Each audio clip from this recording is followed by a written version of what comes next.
എനിക്ക് വളരെ സങ്കടമുള്ള കാര്യം എന്ന് വെച്ചാൽ പുതിയ തലമുറയിൽ ഇത് നെവറാക്കി കാണുന്ന ഒരുപാട് ആൾക്കാരുണ്ട്. വൻ നെവറിന്റെ ആൾക്കാരുണ്ട്. അതായത് എന്തിനാ ഇപ്പൊ വോട്ട് ചെയ്യണേ, എന്തിനാ അങ്ങോട്ടും ഇങ്ങോട്ടും എന്നുള്ളത്. രാഷ്ട്രീയം നിങ്ങളെ വീട്ടിൽ കയറി വരുന്നവരെ നിങ്ങൾ എന്ത് ചെയ്യും, അത് നെവറാക്കിയിടും. പക്ഷെ നാളെ നിങ്ങൾക്ക് രാഷ്ട്രീയം ഇന്നല്ലെങ്കിൽ നാളെ ഇങ്ങൾക്കൊന്ന് വണ്ടി എടുത്ത് അനങ്ങണമെങ്കിൽ, അല്ലെങ്കിൽ നിങ്ങളെ വണ്ടി ഗേറ്റിന് പുറത്ത് കടക്കണോ, പഞ്ചായത്ത് റോഡ് നമുക്ക് കയറണ്ടെന്ന് തീരുമാനിക്കുന്നത് രാഷ്ട്രീയമാണ്.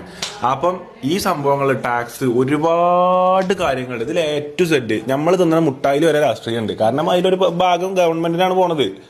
ഉറുപ്പ്യന്റെ മുട്ടായി വാങ്ങിയാൽ അതിലിത്ര അതിന്റെ 15 പൈസ പോണത് ഗവൺമെന്റിനാണ്. അപ്പൊ അത് നമ്മൾ മനസ്സിലാക്കണം. ഇത് കുറെ രാഷ്ട്രീയത്തെ കുറിച്ച് പറയണ കുറെ ഉണ്ട്, പക്ഷെ അധികം പറയണില്ല. പക്ഷെ വോട്ട് ചെയ്യാം, അത് മാത്രമാണ് എനിക്ക് എല്ലാവരോടും പറയാനുള്ളത്. അത് യൂട്ടിലൈസ് ചെയ്യാ, വെറുതെ അത് സിമ്പിളാക്കി കാണാതിരിക്കുക. വോട്ട് കഴിഞ്ഞിട്ടാണ് അപ്ലോഡ് ചെയ്യുക. അങ്ങനെ ചെയ്യണോ ചെയ്തോട്ടെ. അല്ല, ഇത്രയും ഉള്ള സ്ഥാനാർത്ഥികൾ മൊത്തം കേരളത്തിൽ കഴിഞ്ഞൊരു മാസമായിട്ട് വണ്ടി എടുത്ത് അങ്ങോട്ടും ഇങ്ങോട്ടും മൈക്രോ സെറ്റ് വെച്ച് വിളിച്ച് പാടി ഫ്ലക്സ് ഒട്ടിച്ച് പരിപാടികൾ വെച്ച് അത് ചെയ്ത് ഇത് ചെയ്തിട്ട് എന്നിട്ടും ഇനി വോട്ട് ചെയ്യാൻ ബോധം വെച്ചിട്ടില്ലെങ്കിൽ വെക്കണ്ട. അന്ന് അല്ലാന്ന് ദേഷ്യം പിടിപ്പിച്ച കച്ചറക്കല്ലേ.